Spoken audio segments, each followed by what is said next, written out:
We're about 5 weeks out from heading to the ballot box in Ontario. Between now and June 2nd, the candidates will be trudging the sidewalks, knocking on doors, or at least as much as they can in this sixth wave of the pandemic. Will the province have new leadership on June 3rd? Hello and welcome to the Unpublished Cafe. I'm Ed Hand. The last time Ontario went to the polls, the governing Liberals were reduced to a rump party of just 7 seats. The N.D.P made gains and became the official opposition. Midway through the PC's mandate, the pandemic arrived, turning everything upside down. Now, as we grapple with the sixth wave, while politicians try to turn the page on COVID, Russia has invaded Ukraine. The price of a home in Canada is the highest it's ever been. Our unpublished .vote question asks you, if the election was held tomorrow, who would you vote for? The PCs, Liberal, N.D.P, or Green? You can log on and vote right now at unpublished.vote and have your voice heard. Joining us later in the show, Laurie Turnbull from Dalhousie University, as well as Tim Abray from Queens. But first, I'm pleased to be joined by Daryl Bricker, the CEO of Ipsos Public Affairs. And Daryl, back in March, you wrote that this election is the PCs to lose. A month later, the race is tightening up a bit. Are the PCs losing or are the Liberals gaining? No, I think what's happening right now is public anxiety over the issues facing them as we come out of this pandemic is the thing that's winning. And what you're seeing, I think, is a difficulty in terms of being able to make a choice about what the future is going to be based on the newness of this anxiety. In terms of the newness that you talk about, is that us coming out of COVID and learning to live with it, I guess? Yeah, it's exactly that. So when we were asking questions like this, not necessarily on politics, but politics played a role. We're certainly asking them about the federal election or a similar type of recovery period. And when we were coming out last time, people were to a certain extent hopeful. They were thinking that science had triumphed, whatever this pandemic was, that vaccines were the solution. We were going to get back on track, and they were looking forward to moving on to a new phase of their lives. But this time around, we're not seeing that at all. Since the Omicron variant kicked in the fall of this year, what we've seen is people very concerned about our ability to control this issue or control this disease. So it is becoming, as you described it, something we're having to learn to live with, becoming more endemic. And the second thing, though, is that they're now dealing with the economic consequences of what this pandemic has wrought. And that is, inflation up at a higher level than they've experienced it before in quite a long time, actually, and a cost of living issues. So what real people call inflation is cost of living. And even if they aren't necessarily at this moment feeling any specific changes need to be made in their lives in order to deal with this situation, although some people do feel that, the anticipation that things are going to get worse has made this public opinion environment quite brittle and fragile. And I think what we're seeing in the political polling, where you're seeing the Liberals and the N.D.P moving up a little bit and the Conservatives moving down a little bit, is more of a reflection of that than it is an actual evaluation of the performance of the government.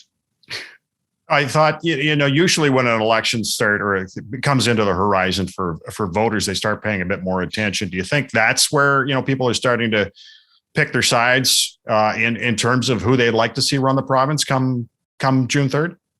Well, I think that's exactly the point, Ed. I don't think people are there yet. I don't think that there's an understanding that there's an election campaign going on more broadly known among the Ontario population. So this is a fairly elite conversation at the moment. But I think when the campaign actually does kick in and people aren't just talking about whether or not things are going in the right direction, but whether or not they're going to be choosing one party or another party in order to leave them into the future is when I think you're going to start to see these numbers move more and stabilize. All right, let's focus a little bit. Stephen Del Duca is fairly unknown to a lot of voters, considering he's been out of politics for a while. How do you see that holding back the Liberals in this election, or will it? Well, it hasn't held them back so far. He's certainly doing better than Kathleen Wynne did going into the last election campaign. So low profile isn't necessarily hurting him at the moment. So this is mainly the Liberal brand, I would say, but also, this, as I said before, discomfort and people working through the idea of whether or not that we need to change before the next election campaign. And if we're going to make a change, who's the best change? But, everything that makes you strong makes you weak in this game. and the strength that he has of people not knowing enough about him to have any problems with him at the present time is also a weakness, in that they don't know enough about him to really feel positively about him either. So he's going to be vigorously trying to fill in his blank resume for the public. And people will say he's been around politics for a long time. Voters don't know that. So both the Conservatives, the Conservatives, the N.D.P, and the Liberal Party are all going to be trying to define Stephen Del Duca between now and Election Day in June. Andrea Horwath has had 4 years to make some inroads, but hasn't. Obviously they gained in the last election because of the Liberal collapse, but unless she makes some major gains, is this her last election? Well, it remains to be seen. I mean, there's an election to go through, so we'll see how she performs in this election. I mean, if she surprises and ends up being the premier after this, on June the 3rd, then obviously it's not going to be her last election. But I think it's all against expectations. If she comes in third behind a leader that's a rookie in terms of Ontario leadership, Stephen Del Duca, and the position of being the progressive champion that she was in the last election campaign, that baton is taken away by the Liberal Party, then it would be strange if there weren't questions asked about the leadership of the provincial N.D.P and whether or not Andrea Horwath should be looking at doing something else. Because at some point, even if you're a socialist, you have to pay attention to market signals. And you've been to the bat 4 or 5 times and haven't been able to win. Unless you're not interested in winning, you really would have to ask questions about her ongoing leadership. Obviously, cost of living, inflation, top of mind with Canadians and Ontarians. And how do you expect to see the parties try and reach those people? I'm just going to challenge that assumption just for a second, even though I said it. And I'm not challenging you, Ed. I'm challenging myself. It's not just inflation. The big marker issue in all of this is the cost of housing. Mm-hmm. Yeah. And the issue of housing isn't about whether inflation is going up or going down. It's about access. And what's really changed over the space of the last 2 years is that it's no longer a conversation that is lifting it in the polls about dealing with homelessness or dealing with low cost rental housing for lower income families. It's expanded greatly to include the aspirational middle class who feels that they're being locked out of the real estate market, especially in the most desirable markets in the province. And the interesting thing about that is, yes, it's related to cost, but really what it's about is about the disappointment to middle class aspirations. The idea that you will some point be able to afford your patch of land with your house, with your driveway, with your backyard, the place that you're going to raise your family, that is going to be denied you is a really bitter pill to swallow for Ontarians' aspirational middle class. And that's what the issue is. So it's not just about the cost of living. It's not something that's just going to go up and go down a little bit. This is about something that's been on a trajectory to move into the stratosphere in which people are just not able to keep up. So it's the denial of housing. And in fact, what we're finding in our polling right now is that it's not cost of living that's the number one issue, it's housing, which I've never seen before. And I've been doing this since the late 80s. Are there any issues that are maybe under the surface that could come up and change the course of an election? For this election? We haven't seen one yet, but to the extent that some of the more symbolic type issues can emerge. So, for example, in the last election campaign, we saw it was the cost of electricity. Potentially, the cost of living around things like gasoline. In doing something for the commuting middle class. I mean, one of the things that is a truism in Ontario is that 90% of the population growth in this province over the space of the last 20 years has been in car commuting communities. And these are commuters who are now, for the first time, starting to consider going back to the office, going back to workplaces where they have to drive, and they're going in and they're making that first fill up that they recognize from when they used to drive downtown before to go to the office, whether it's in Ottawa or London or Kitchener-Waterloo or Toronto or any of the medium-sized cities in the province, and they're looking at a gas bill that's much higher than the one that they remember before. That could be potentially a sleeper issue, because we know that car commuting suburbanites are the ones who decide who wins elections now. Because all elections in Ontario, Ed, are really simple to understand. There's 3 groups of voters. There's downtown voters, there's suburban voters, and there's rural, smaller town voters. When suburban voters side with rural and small town voters, the Conservatives win. When the suburban voters decide to side with downtown voters, either the Liberals or the N.D.P win. So the question is, where is the suburbs going to go this time? Because we know small town rural is Tory. We know downtown is Liberal / N.D.P. So where are those suburbanites who tend to switch back and forth? Where are they going to go? Cost of power, cost of gasoline, commuter costs, all those things are going to be issues for this specific group of voters. That's one of the reasons I suspect why we saw Doug Ford remove the price on license fees and start refunding people, the money that they spent on stickers for their license stickers. Why? Car commuting suburbanites. They decide the election. Daryl, I want to thank you for joining us. My pleasure, Ed. Thanks for having me on. Daryl Brickers, the CEO of Ipsos Public Affairs. While the writ has yet to drop, unofficial campaigning has been underway for weeks. Lori Turnbull is the director of the School of Public Policy at Dalhousie University, and she joins us now. And Lori, the PCs have the lead now, but it has been softening a bit. Does the possibility of the Liberals and N.D.P working together, much like we saw federally, give the PCs the ability to frame the campaign as it's us against them in their search for a majority? Yeah, there's always that possibility, right? That Ford is going to sort of hold it in the air that the Liberals and the N.D.P plan to, work together to defeat a duly elected government sort of thing. Like I can imagine him channeling the energy of Stephen Harper in 2008 when, Harper was about to lose power. He knew it. And so he ended up saying, look, if the Liberals and the N.D.P join to defeat him, that's not legitimate. That's if they're going to do that, they should have said that during the campaign.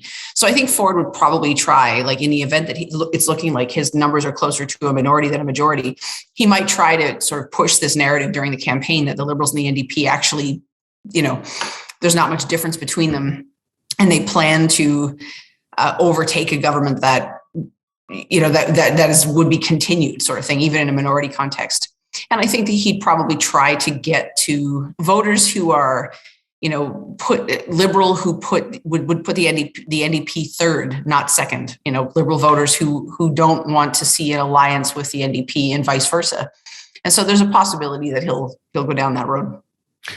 Do the PCs have an Achilles heel heading into this campaign?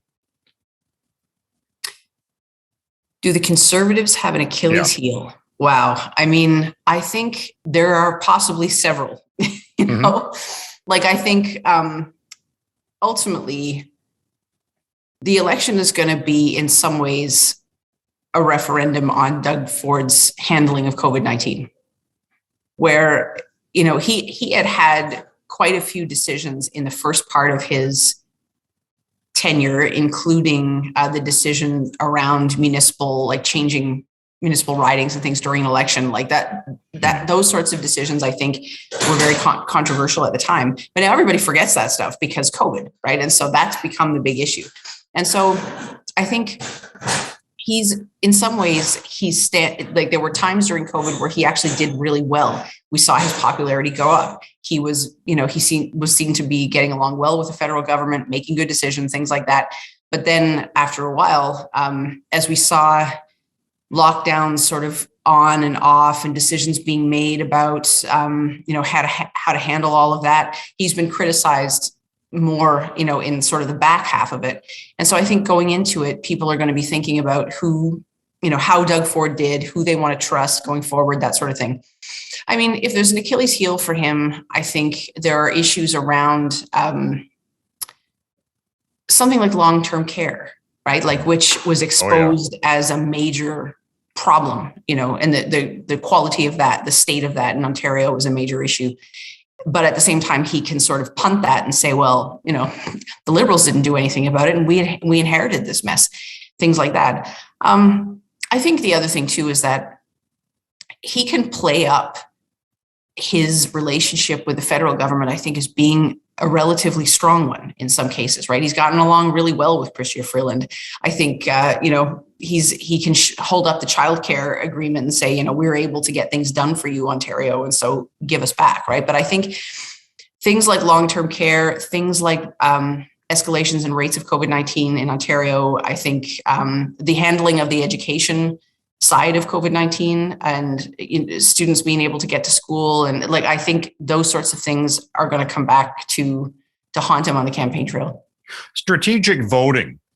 Do you expect we're going to see some of that in this election? We always hear about it when it comes to an election, but do you expect we'll see something like this, and what kind of an impact on the results if we did?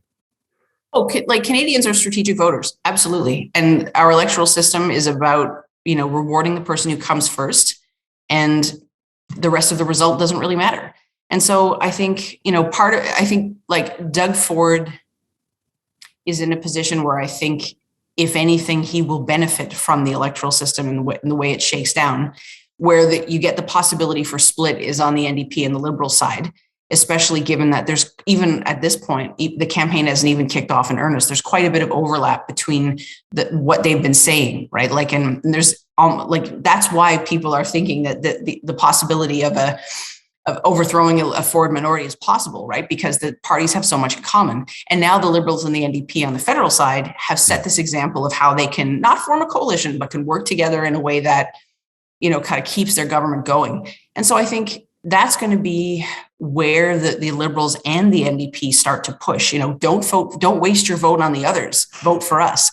But either of them could say that, right? Like, in some ways, sometimes we think about it at the federal level as a wasted vote on the N.D.P because they're not likely to win. They're not going to be a first place party and usually not a second place party. But I think that's kind of up for grabs in Ontario. And so we could run the risk of a lot of vote splitting on the left, the center left, because the two, like, I don't think there's a clear sense that one is so much farther ahead than the other. Although I realize, polls will say what they say, but it's early days. We have more advanced voting coming up in this election. And who does that benefit? Which party does that benefit, and why?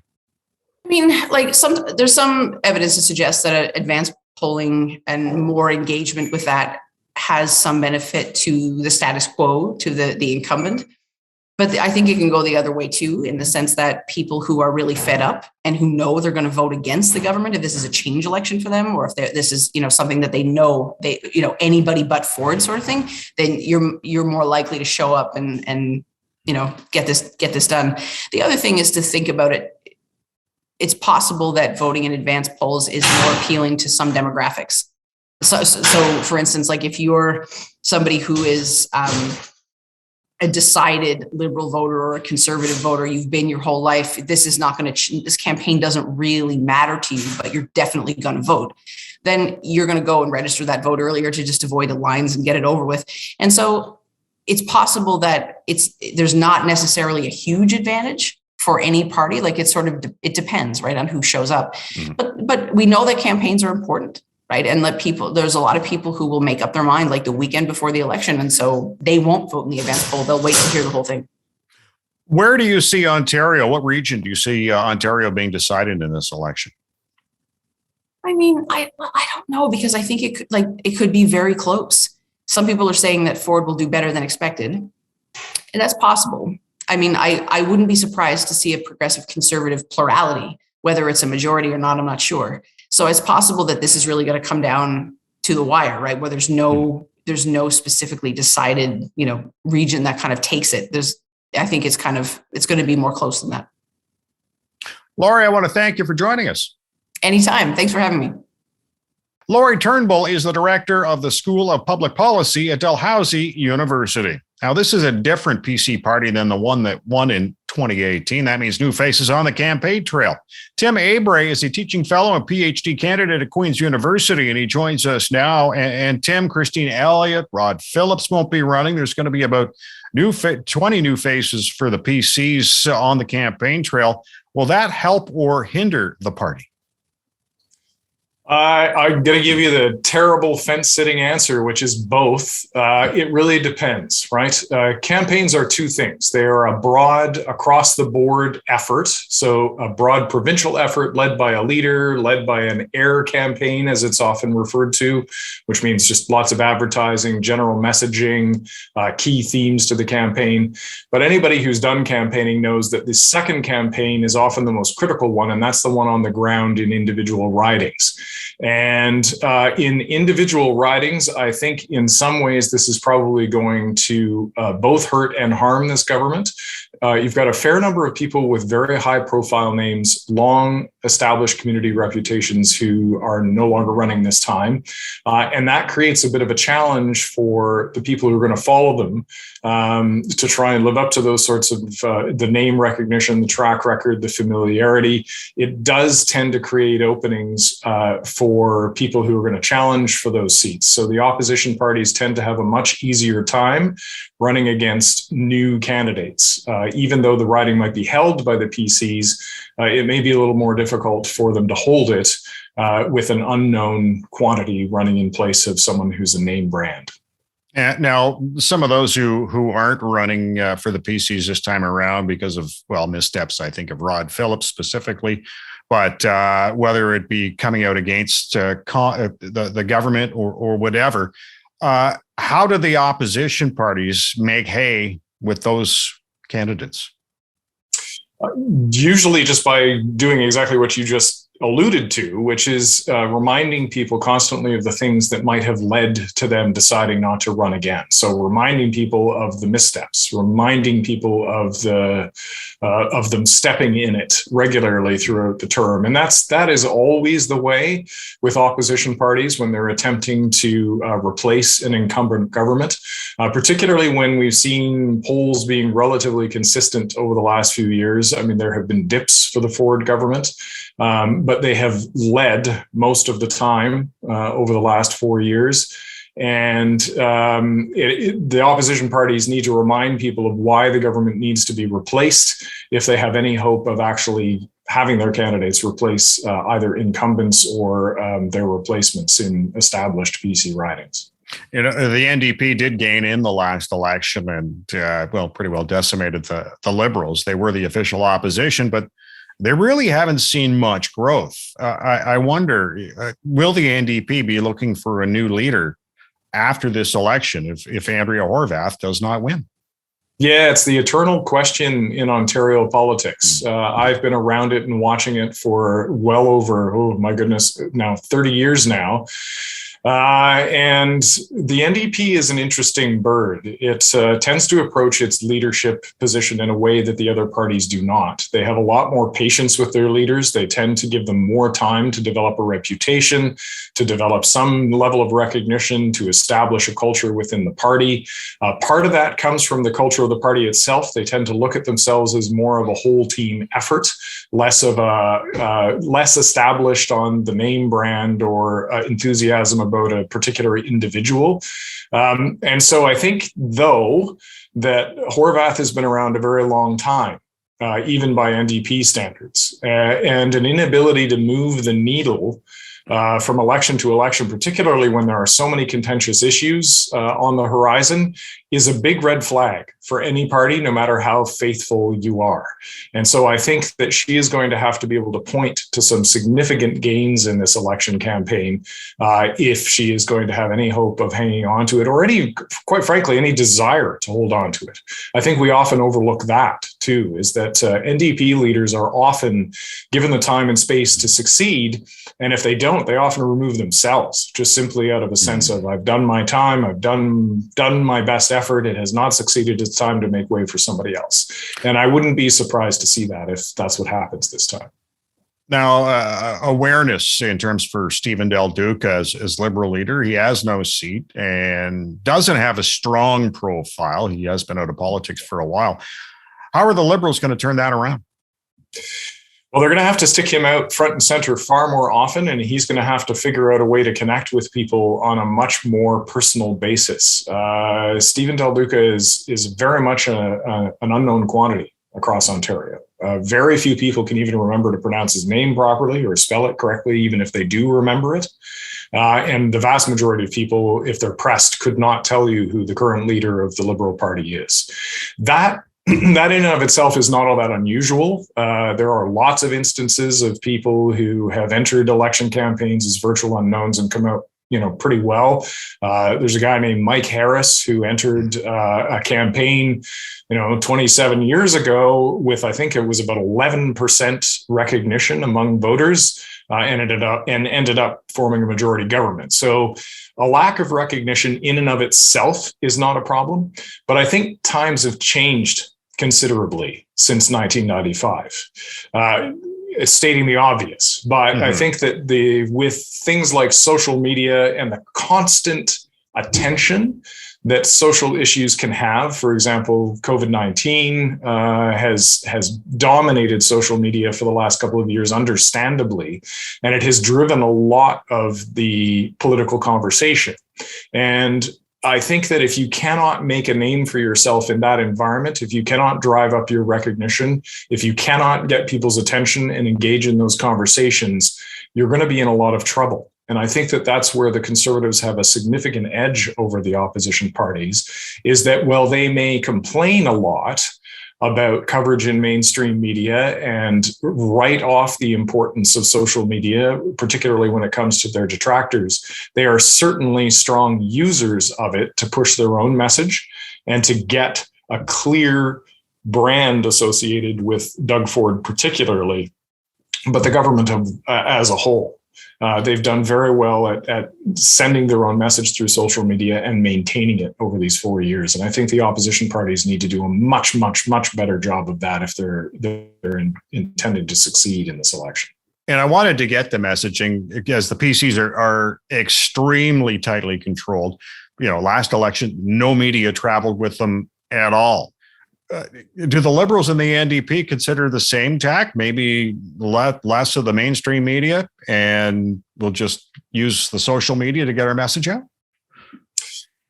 I think there are two categories for me. So the Conservatives have been like this for a long, long, long, long time. Going on 30 years, there has been at least a slight distrust of the mainstream media, which has grown to an absolute roar in the last decade or so. They have always attempted to reach out to people through less conventional methods, through much more direct methods. Conservatives tend to be far more interested in the door-to-door approach, local associations, direct marketing approaches. They have always been the masters of those categories. And I think social media just falls into that direct outreach category. The mainstream media has never been particularly kind to politicians. That is fundamentally a big part of their job. Their job is to hold people to account, ask tough questions, force leaders and parties to account for the decisions they've made.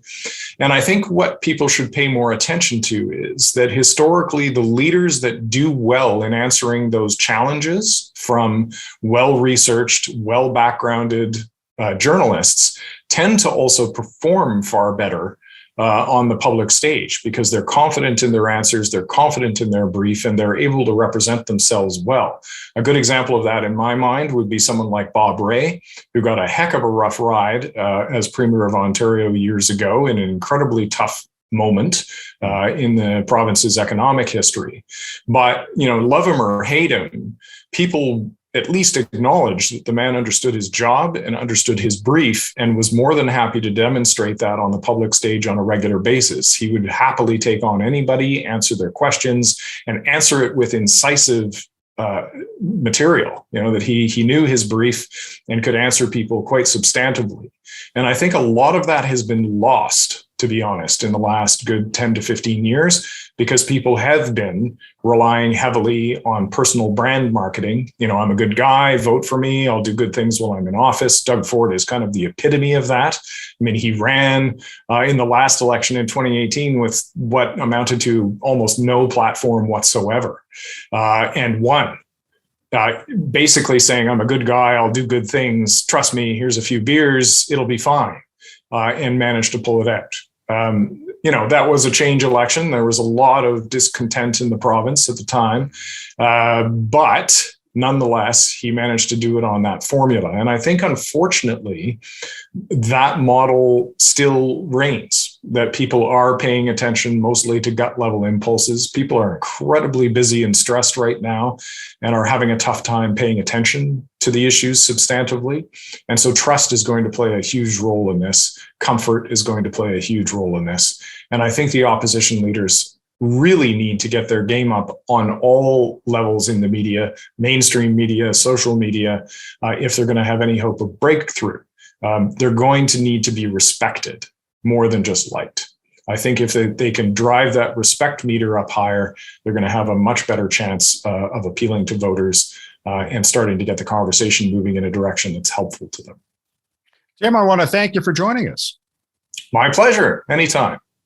Tim Abray is a teaching fellow and PhD candidate at Queen's University. Our Unpublished.vote question asks you, if the election was held tomorrow, who would you vote for? The PCs, Liberals, N.D.P, or Green Party? Log on and vote right now at Unpublished.vote. I want to thank our guests today on the Unpublished Cafe, Daryl Bricker of Ipsos Public Affairs, Lori Turnbull of Dalhousie University, and Tim Abray from Queen's. And I want to thank you for watching the Unpublished Cafe. Stay safe. I'm Ed Hand.